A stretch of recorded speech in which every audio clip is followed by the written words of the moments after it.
Saraswati Rai, Saraswati group of colleges के digital platform पर आप सभी का स्वागत है।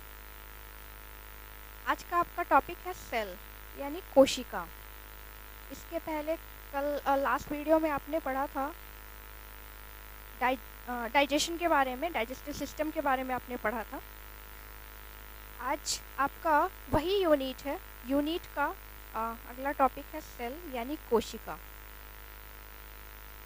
कोशिका क्या है और जो भी छोटे या बड़े जीव हैं उनमें कोशिकाओं का क्या कार्य है, कोशिकाओं का निर्माण कैसे हुआ, इसके प्रकार कितने हैं, कोशिकाओं के कितने पार्ट्स हैं, इन सभी के बारे में आप जानेंगे।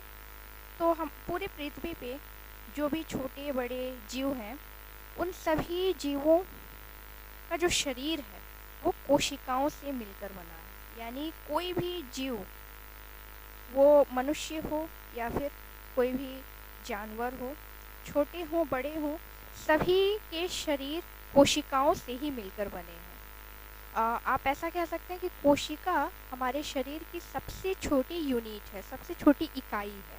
अंग नहीं कह सकते, कोशिका कोई अंग नहीं है, बल्कि ये क्या है, एक छोटी सी इकाई है, हमारे पूरे बॉडी की सबसे छोटी इकाई है।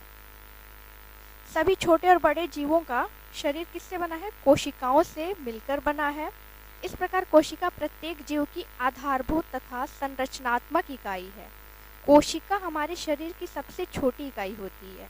जैसा आपको स्क्रीन पे भी दिख रहा होगा कि कोई भी जीव, अभी मैंने बताया वो मनुष्य हो या फिर कोई भी जानवर हो, वो जो छोटे जानवर हो सकते हैं, बड़े जानवर हो सकते हैं, उनकी आधारभूत तथा संरचनात्मक इकाई क्या है?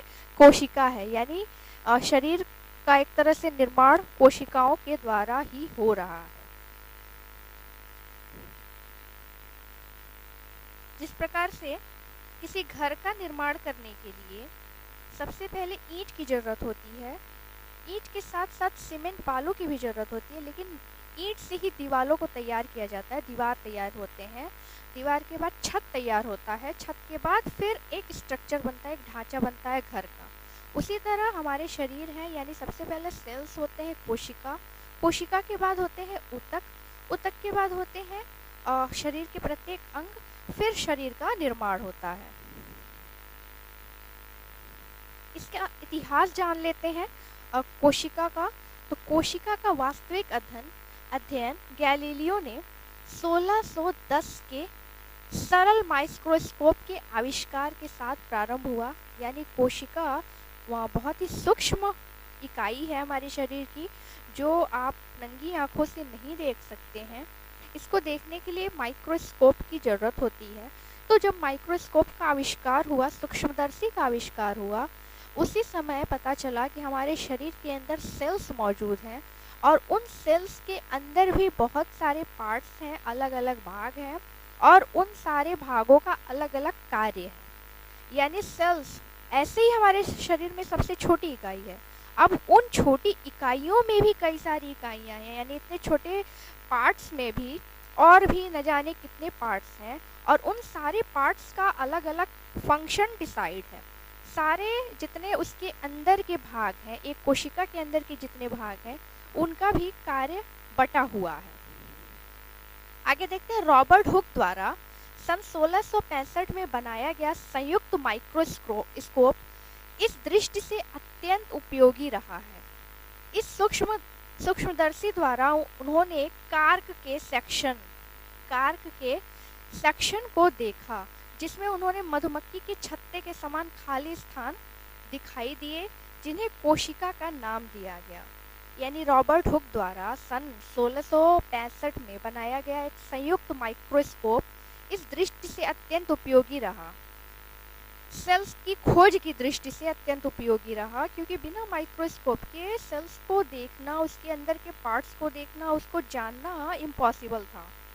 फिर इन्होंने देखा कि मधुमक्खी के छत्ते के समान कुछ खाली स्थान दिखाई दे रहे हैं, जिन्हें उन्होंने नाम दिया कोशिका। आगे देखते हैं, हॉलैंड के निवासी एंटोनी वॉन हॉक ने सन 1674 में जीवाणुओं, प्रोटोजोआ, शुक्राणु एवं आरबीसी आरबीसी यानी लाल रक्त कणिका इत्यादि को स्वयं निर्मित सूक्ष्मदर्शी से देखा। यानी अनेक वैज्ञानिकों ने अपने अपने तरीके से अपने अपने सूक्ष्मदर्शी की सहायता से सेल्स की खोज की। उन्होंने देखा कि हमारे शरीर में कुछ ऐसे पार्ट्स हैं जो सूक्ष्मदर्शी की सहायता से ही देखे जा सकते हैं, नंगी आंखों से जिन्हें देखना पॉसिबल नहीं है। और उन छोटे से सेल्स में भी अनेक ऐसे पार्ट्स मौजूद हैं जो अलग अलग कार्य कर रहे हैं। यानी हमारे शरीर को एक तरह से बनाए रखने का कार्य सेल्स कर रहा है। कोशिकावाद कोशिकावाद को जर्मनी के वनस्पति विज्ञान वैज्ञानिक आई.एम. स्लाइडेन ने सन 1838 तथा जर्मनी के प्राणी विज्ञान शास्त्री टी. श्वान ने सन 1839 में प्रतिपादित किया। यानी कोशिकावाद का जन्म माना जाता है 1838, जो कि किसने किया था? स्लाइडन ने किया था। इसके अलावा एक अन्य वैज्ञानिक थे जिनका नाम था टी.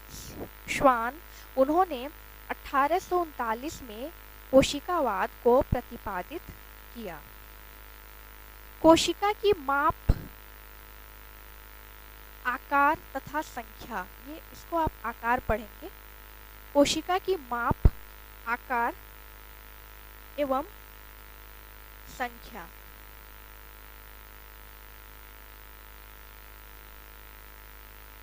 प्रायः कोशिका 0.5 माइक्रोन से 20.0 माइक्रोन व्यास की होती हैं। सबसे छोटी कोशिका माइकोप्लाज्म की होती है और शुतुरमुर्ग के अंडे में सबसे बड़ी कोशिका पाई जाती है।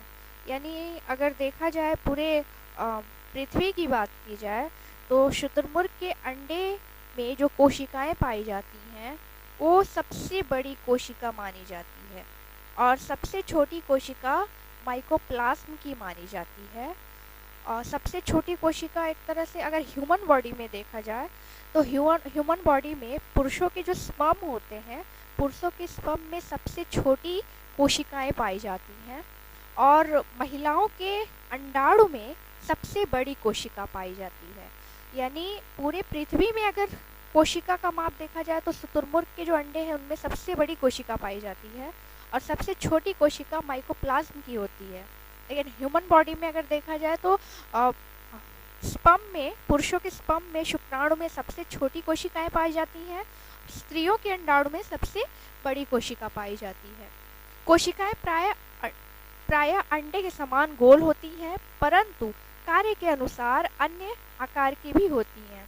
यानी कोशिकाओं को देखा जाए आकार के रूप में तो प्रायः, यानी निश्चित तौर पे नहीं, प्रायः गोल आकार की होती हैं, लेकिन इसके अलावा भी वो अपने कार्य के हिसाब से अपना आकार, उनका आकार परिवर्तित होता रहता है। जैसा कार्य है उसी हिसाब से उनका आकार है। अब ह्यूमन बॉडी की बात अगर की जाए तो हमारा शरीर कोशिकाओं से निर्मित है। हमारे शरीर का दो भाग ऐसा है जिन दो भागों में कोशिका का कार्य बहुत अलग है। यानी हमारे शरीर में जो लीवर, यकृत, लीवर का जो हिस्सा होता है, लीवर के हिस्से में सेल्स बहुत तेजी से बढ़ते हैं।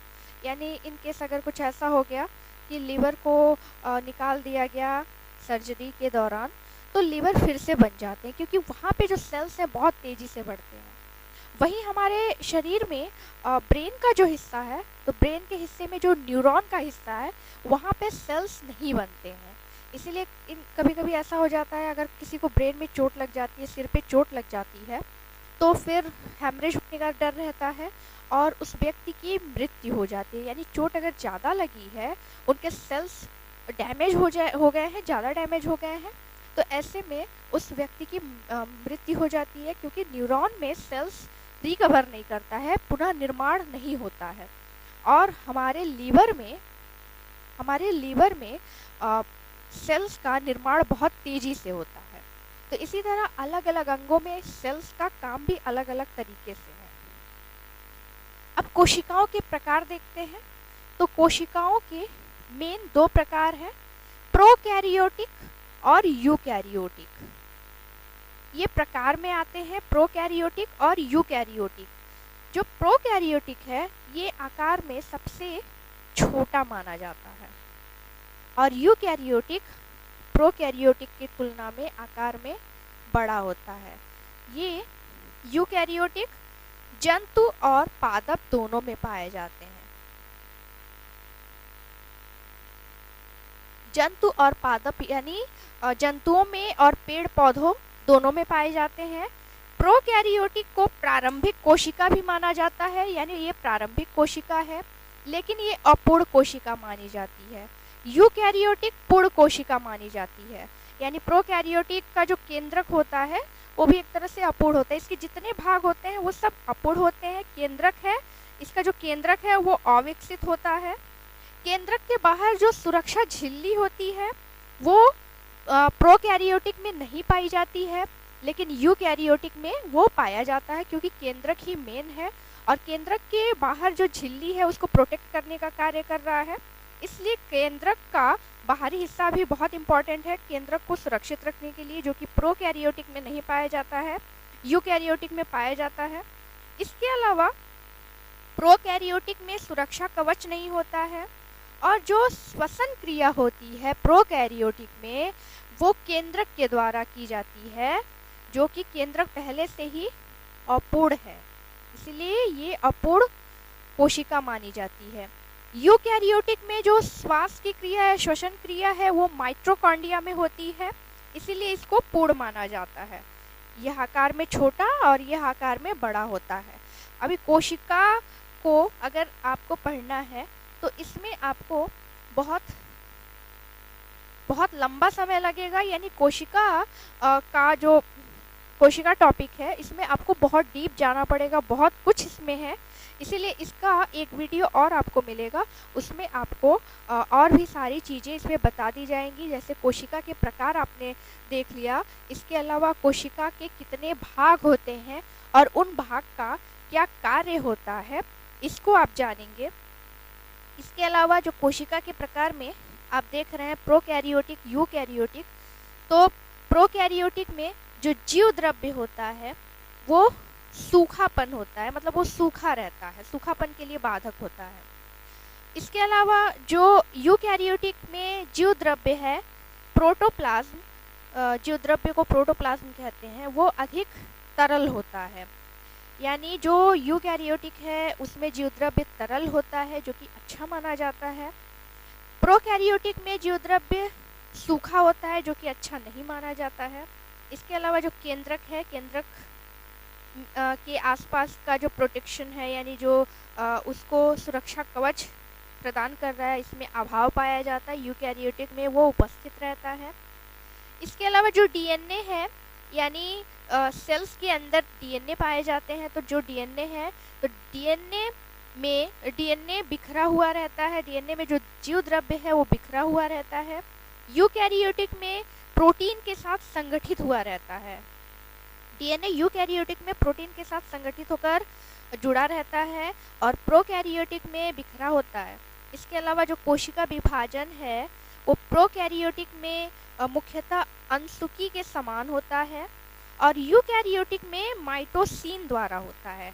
कोशिका का जो विभाजन होता है प्रोकैरियोटिक में अंशुकी के समान होता है और यूकैरियोटिक में माइटोसिस के द्वारा होता है। सेल्स जो टॉपिक आप पढ़ रहे हैं आज के लिए बस इतना ही था, क्योंकि अभी आपको इसके अंदर बहुत सारी चीज़ें पढ़नी है, जो कि वीडियो बहुत लंबा हो जाएगा, जो कि समझने में भी थोड़ी दिक्कत होगी आपको, इसलिए इसका दूसरा पार्ट आएगा और उस पार्ट में बाकी की चीज़ें आपसे डिस्कस की जाएंगी। आज के लिए बस इतना ही। Thank you.